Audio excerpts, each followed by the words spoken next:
Good morning all of you. మేము primary స్థాయిలో ఉన్న 3, 4, 5 పిల్లల కోసం ఒక ఇంగ్లీష్ టీఎల్ఎం తయారు చేయడం జరిగింది సార్. ఇది ముఖ్యంగా సి అండ్ బి గ్రేడ్ పిల్లలకి చాలా ఉపయోగకరంగా ఉంటుంది.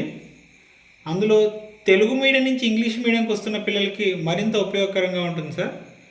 కేవలం ఒక 20 పదాలతో 600కి పైగా వాక్యాలు రాయడానికి ఆస్కారం ఉన్నట్టు టీఎల్ఎం సార్ ఇది. ఒకసారి ఇక్కడ చూసినట్లయితే ఈ లైన్లో 4 పదాలు ఉన్నాయి సార్. ఇలా 5 లైన్లు ఉన్నాయి, మొత్తం 20 పదాలు. This is my pencil. ఒకసారి ఇక్కడ మనం తీసుకున్న ఈ pencil, pen, book, bag, house ఇవి ఎందుకు తీసుకున్నామంటే ఇవి స్టూడెంట్కి ప్రతినిత్యం అతను నిత్య జీవితంలో వాడుకలో ఉండే విషయాలు సార్.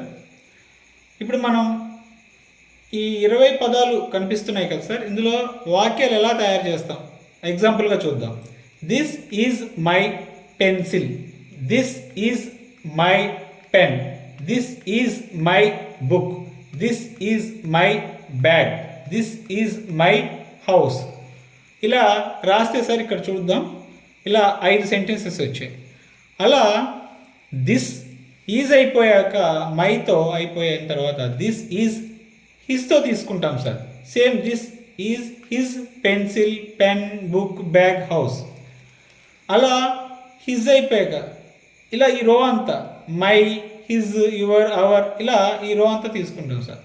తర్వాత దిస్ ఈజ్ అయిపోయింది, this is not, this is not my pencil, this is not his pen.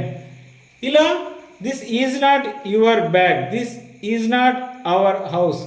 ఇలా ఇవన్నీ తీసుకుంటాం సార్. అలాగా దట్తో, దట్ ఈ దిస్తో ఇవి మొత్తం is not, was not, will be అయిపోయిన తర్వాత దట్లోకి వస్తాం సార్. దట్ అయ్యాక ఇట్. అలా దేర్ లాస్ట్ సెంటెన్సెస్ ఏమో there will be our house అనేది ఎప్పుడైతే వస్తుందో అక్కడితో సెంటెన్సెస్ పూర్తి అయిపోయింది. దీనివల్ల 3rd, 4th, 5thలో ఉన్న పిల్లలకి సెల్ఫ్ కాన్ఫిడెన్స్ కూడా పెరుగుతుంది సార్. మేము 20 పదాల ద్వారా ఇన్ని వాక్యాలు రాయగలిగాం అంటే ఇంగ్లీష్ ఇంత ఈజీగా ఉంటుందని ఇంగ్లీష్కి స్టూడెంట్ అట్రాక్ట్ అవ్వడం జరుగుతుంది. అలాగే ఎంతో ఆనందంగా, జాయ్ఫుల్గా నేర్చుకుంటాడు సార్. ఈ ఒక టిప్ చెప్పి మీరు ఎవరెన్ని రాయగలరని పిల్లలకి ఇచ్చినప్పుడు వాళ్ళు సొంతంగా ప్రయోగించి రాయడానికి ఉంటుంది. ఈ వీడియో మీకు నచ్చినట్లయితే లైక్ చేయండి, షేర్ చేయండి, మా ఛానల్ సబ్స్క్రైబ్ చేయండి sir. Thank you so much.